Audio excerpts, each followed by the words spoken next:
Hey guys, this is Coach Kelly back again now with the returning wide receivers after we highlighted the guys who are leaving our program.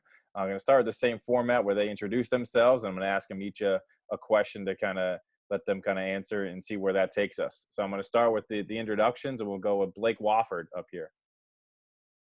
All right. My name is Blake Wofford. I'm from Tulsa, Oklahoma. I'm a wideout.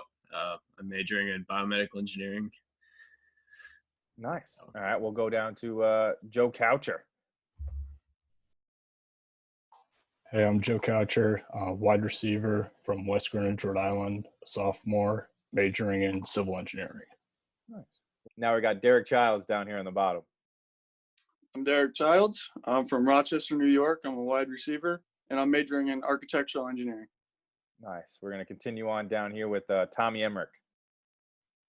What's up? I'm Tommy Emmerich from Windham, New Hampshire, slot receiver, and I'm a mechanical engineer. We're going to go right above him with Ben Robinson. I'm Ben Robinson. I'm a sophomore wide receiver from Wayland, Massachusetts. I'm majoring in computer science.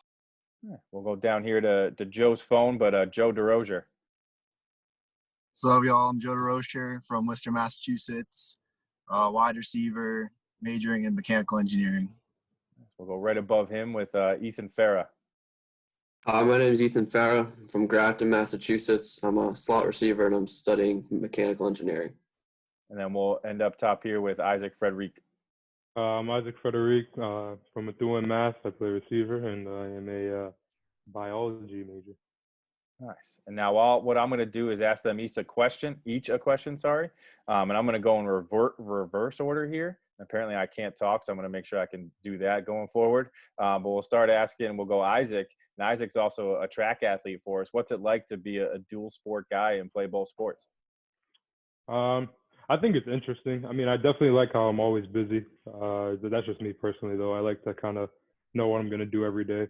I like to kind of have my schedule laid out, know when I can do work, when I can focus on football, when I can focus on track, when I'm going to have practice.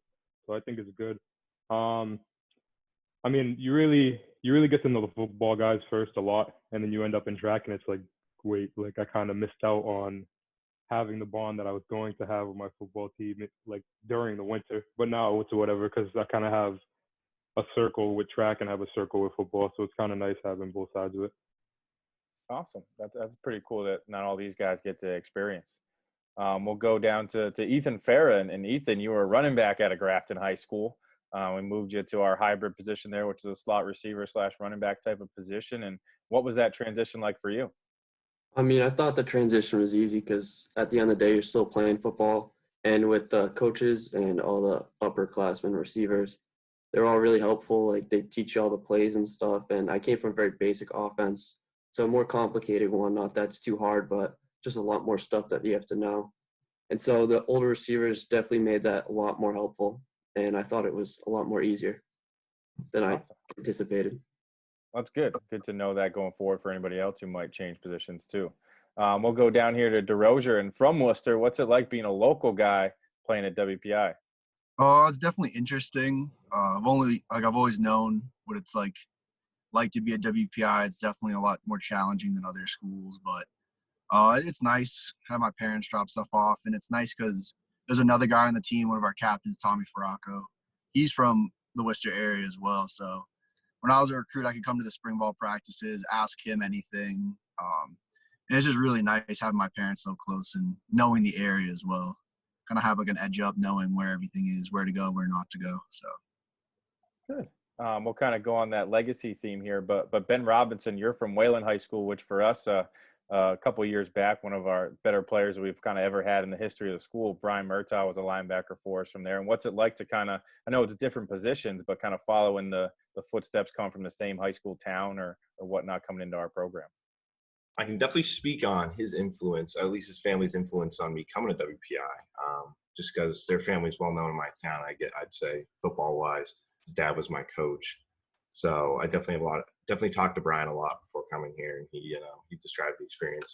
It was awesome, and it's been great being here so far. So good, awesome. And I'm going to go down to Temrick, and I asked Ben about his favorite moments, and he didn't say back there returning with you, but what's it like having a big brother as a teammate? It's been really special. Um, since I've been like a little kid, the reason why I even started playing football is kind of looking up to your older brother, playing football. I'm like, hey, what's that guy doing? I want to go run around too. So just all throughout high school, just being able to play with him my freshman year, and then my freshman year of college, being able to return kicks with him was really special. So That's awesome. I know for us as coaches, and I'm sure even more so your parents, it was a kind of a cool moment when you guys were both back there together, and then you were oh the one yeah, to return, and he kind of lead blocked for you. Big brother looking out for a little brother is kind of cool. for sure. So now we'll go to Derek Childs, and Derek, you're the tallest receiver we got, and probably the tallest guy on the team. What's it like to be so tall and play receiver at an athletic position? It's pretty simple actually. Being tall is like being 7-Eleven. I am always open. It doesn't matter who's on me. If you put the ball up, it's over. And if that's not working out for you and you want to take it to the courts, you're getting dunked on. You're getting outreached, you're getting out jumped. It definitely provides a nice boost to my game that I think can really elevate me and put me above the others. Okay, great to know. And I guess we got to make sure we continue to recruit tall guys. Go to Coucher here. In your high school, I think the year your senior year had what, 17 guys maybe on the team. What's it like coming from a small team like that, coming to our team that we 120 guys in the fall? Yeah, I definitely carry around the small town pride with me. Like my team, like you said, I played on teams like 20 guys or less, and like nobody ever made it out of my town. Like the last time somebody did was in 2008 before me. So, it was definitely a really big transition coming to the city, trying to play on a team of 100 guys.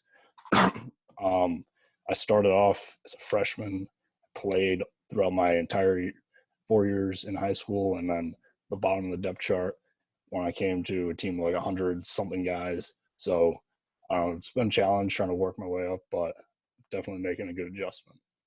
Heck yeah, love that. And then we'll go to Blake Wofford up here to kind of round us out. Blake, you're from Oklahoma. What's it like coming from Oklahoma all the way up to Worcester, Massachusetts?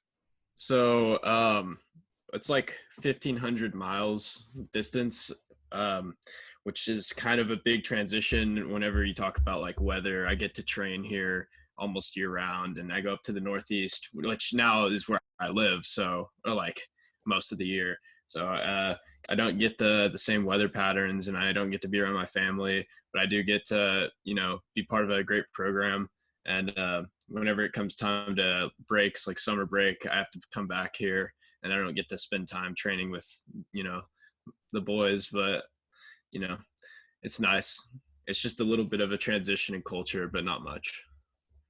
Gotcha. I appreciate you guys all sitting down and giving us some insight on some interesting stuff, whether it was legacies, moving positions, juggling two sports, or just being tall. It was great that you guys were able to kind of give people insight into all those things. I appreciate it. Continuing on with our receiver group, we got the two rising seniors of the position group and the receiver core with us here. I'm going to start with them introducing themselves, and we'll start up top with the cool background there. But Zach Burns. What's up, everybody? So, Zach Burns. I'm a civil engineering major from Billerica, Mass. And I am a transfer from University of Rhode Island. I transferred last year. Nice. And then we'll go to with the backwards hat down here, snapback action, Jordan Rosenfeld. What's up, boys? I'm Jordan Rosenfeld from New Jersey. I'm a mechanical engineer. I came in as a DB. I played freshman, sophomore year, playing cornerback. Transitioned to receiver for junior and senior year. Getting acclimated on both sides of the ball. It's a pretty fun part of the game. You get to see both sides of the battlefield, and not many people get to say they get to do that in college. Awesome. Well, I'll go to Burnsy to kind of ask and follow through with that as a transfer guy. What was it like to acclimate and get used to coming from Rhody, being a big state school, coming to WPI, an engineering STEM school with our football program and just in general? At first, honestly, I had no idea what to expect. You were at such a big school, you have your small group of friends, I don't know, 15, 20 guys that you're close with. But coming into a small school like this, you're close with, I live with the basketball team, I'm close with those guys, I'm close with the whole football team. Everybody was nice, welcomed me in. Honestly, it couldn't have been a better transfer process. And I'm looking forward to senior year. Awesome. Well, that's great to hear for any of the future transfer guys that we'll have. And Rosie, you already touched on the question I was going to ask you, so I'll ask you one more to kind of finish this off here. And you were lucky enough before all this stuff happened to be able to go on your IQP. Kind of talk about that experience and what an IQP, I guess, quickly, but what an IQP is. IQP is the greatest part of WPI. It's WPI's version of studying abroad. You get to go away for a term and work on a project with a group of students that you work along with for 8 weeks before the project starts, and then another 8 weeks once you get to your project location. For my project, I got to go to Israel. I got to work on biogas systems. It was actually a ton of fun. I learned everything inside and out and how to build a biogas system, how it functions, and what it produces. And hopefully, next year you guys get to do that too along your way. Awesome. And then just for clarification, with your group for your IQP, you're a what major, and then what was your group consisting of when it comes to majors? So I'm a mechanical engineer, but when it comes to IQP, your group does not depend on your major at all. So along with me, I had myself, mechanical. I had an aerospace with me. I had an electrical engineer, and I had a biomedical engineer with me. Awesome.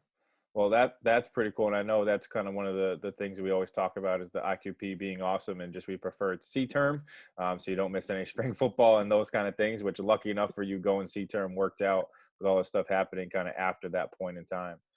Yep. But thanks again, guys, for sitting down and talking to me. And I hope you guys get to keep staying active, healthy, safe, and everything that goes along with that, and stay connected to us.